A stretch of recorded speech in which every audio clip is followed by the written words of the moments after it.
o Dia da Consciência Negra, celebrado em 20 de novembro. É um importante marco, ou deveria ser um marco, tá? Eu vou colocar assim porque acho que esse é o primeiro feriado nacional, então eu vou colocar assim, deveria ser um marco para reflexão sobre a luta contra o racismo, tá certo? Em 2011, a ex-presidente Dilma Rousseff oficializou a data, mas não definiu como feriado nacional, que será comemorado, como eu falei, pela primeira vez hoje. Né? O presidente Lula sancionou essa lei no dia 21 de dezembro de 2023, estabelecendo aí o feriado nacional, 22 anos após ter chegado à presidência em seu primeiro mandato. Então vamos lá. Em Maringá, no ano passado, os vereadores tentaram instituir aqui um feriado local da consciência negra, porque já havia essa tendência pelo país. Tá? Algumas cidades já haviam instituído como feriado local.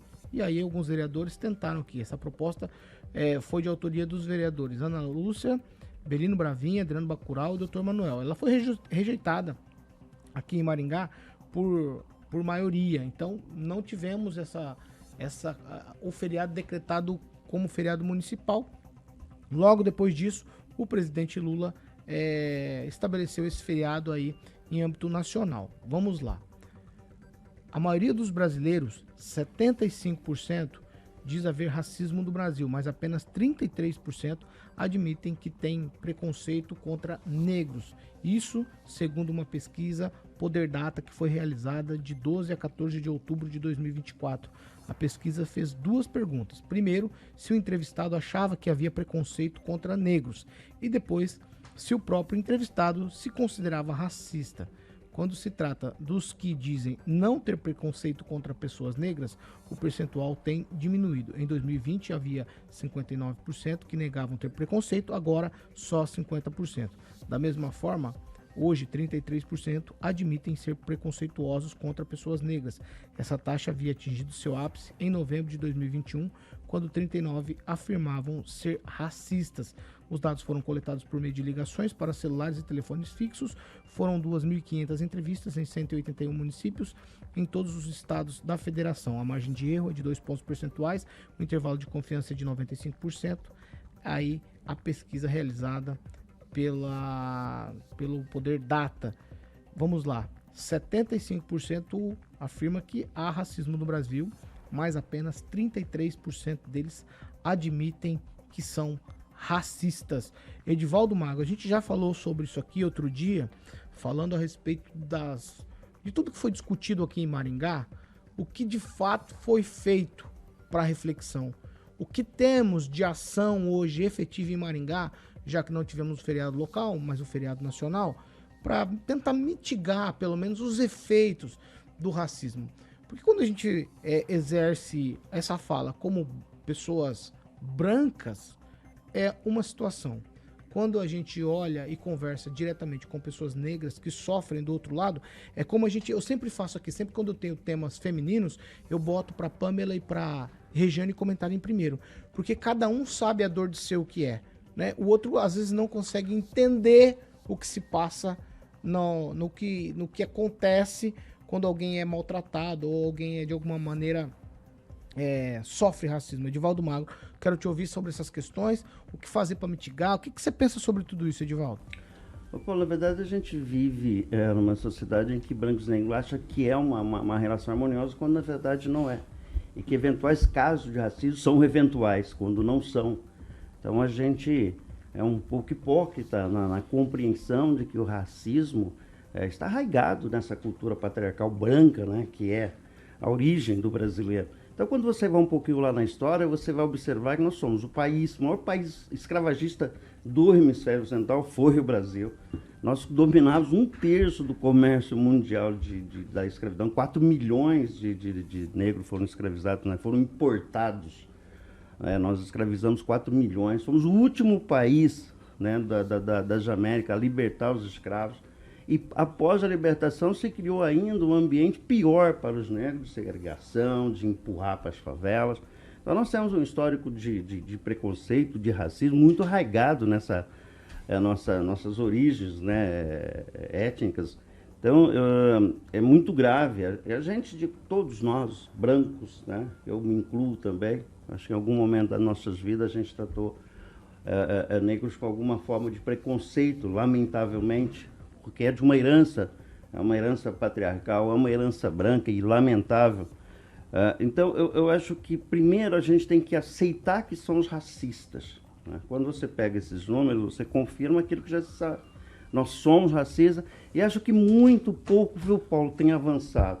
Você vê assim, insurgências contra as cotas raciais, que é uma forma de contemplar, de indenizar, né, de buscar alguma reparação histórica com os negros, mas ainda quando se refina mais este número, você vai ver que negros estão envolvidos em mais crime, não é porque estão envolvidos em mais crime, é porque negros são apenados mais que brancos, são sujeitos a mais ações do que brancos. Então, sim, vivem de forma muito mais subserviente ao Estado, que o Estado não tem um olhar um pouco mais compreensivo, no sentido histórico, é sempre colocar na questão histórica, da reparação histórica necessária. É uma situação que perdura, e eu vejo, sinceramente, poucos avanços, há lutas e mais lutas, né? Hoje eu acho que os organismos, as entidades estão mais preparadas para isso. Hoje a gente tem, parece que tem vários eventos hoje, né, que celebram, acho que celebra né? Então uma programação cultural, mas além desse momento, eu particularmente, né, já fui contra esse feriado, porque a luta contra o racismo, em defesa da consciência negra, ela é contínua, ela é todos os dias. Então, você reservar um dia para celebrar isso, natural, eu acho que deve ser natural, Regiano. Eu acho que essa é uma questão que nós temos que discutir cotidianamente. Aí as pessoas aproveitam. Eu duvido que alguém vai hoje em algum desses eventos como um branco que vai lá fazer a defesa, também, tá? Entendeu? Fazer essa reflexão. Eu não sei, que normalmente você tem... Ontem eu falava do Dia da Bandeira. Havia uma semana toda de eventos, você falar sobre Foi isso. Foi isso que nós discutimos na época. Você tinha o Dia do Índio, você tinha uma série de ações. Qual a programação, né? Você institui um feriado, mas qual a programação efetiva para mudar a realidade? A gente não vê. Então, ficar em casa é a solução? Estou dizendo aqui, tem muita gente que gosta do feriado, mas efetivamente não traz solução.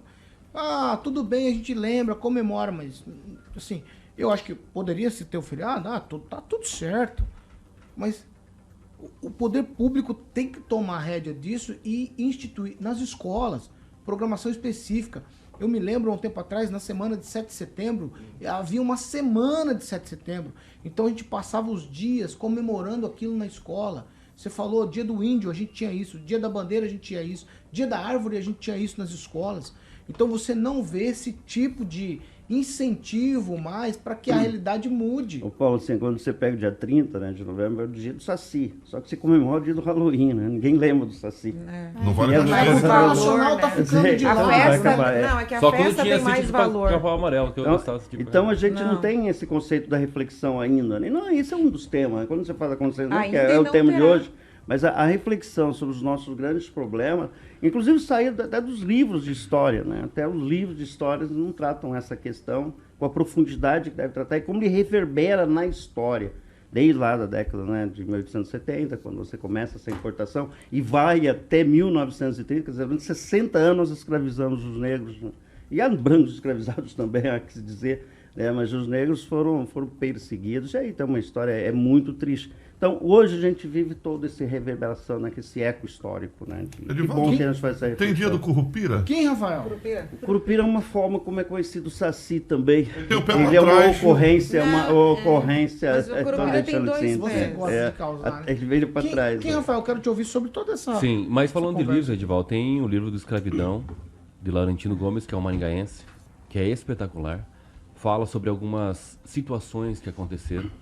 E o que me marca muito é a questão que, assim, me deixa realmente emocionado, porque é com muito detalhe, riquezas de detalhe que ele traz nesse livro sobre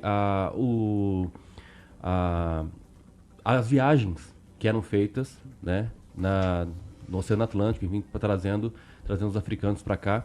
E aí os próprios tubarões, né, seguiam os navios, porque sabiam que sempre tinha corpos jogados no mar, justamente por conta das condições desumanas que eram trafegadas nessa ocasião. E eu acho assim que não é um dia, né? A gente debate muito sobre o feriado, nós debatemos muito sobre isso. Eu acho que a gente levar o discurso raso de militância, e eu não estou falando disso militância apenas à esquerda, apenas direita, nada disso. Eu acho que é muito raso. Eu acho que nós temos que primeiro entender que não é a cor, são pessoas. Eu acho que nós temos que começar a entender que nós precisamos ter dignidade em pensar que as pessoas são seres humanos. Vai muito além da cor, vai muito além do feriado, vai muito além do discurso raso, superficial, vai muito além. Eu acho que nós temos que conhecer mais a história, profundamente, pra gente entender, colocar a mão na consciência e dizer, cara, eram seres humanos. Eram só diferenciados por conta da cor, mas são seres humanos, têm alma, têm espírito, têm corpo. Então, assim, eu acho que quando nós falamos, óbvio, se a gente for entrar nessa ocasião, não teria lugar de fala por falar isso, mas como ser humano, eu acho que nós temos que entender que vai muito além de qualquer discurso. Eu sei o quê, eu não sou racista, eu sou racista, não sei o quê. Não, vai muito além, muito além. Nós temos que conhecer a história de como aconteceu. Eu acho que o poder público tem que bater mais nessa ocasião, de forma mais detalhada, entendeu? Trazer à tona exatamente o que acontecia, pra gente começar a se comover cada vez mais, porque, cara, o que fizeram é completamente desumano. É óbvio, milhares e milhares de pessoas morreram, entendeu? E toda a história que se formou no Brasil, a periferia, a favela, tudo isso é história. História que começou, inclusive, com a escravidão. Então, assim, infelizmente o Brasil foi o último entre as Américas a abolir. Tudo isso tem que ser conscientizado. Então vai muito além do que discurso de narrativas e militância. Acho que tem que deixar muito claro isso.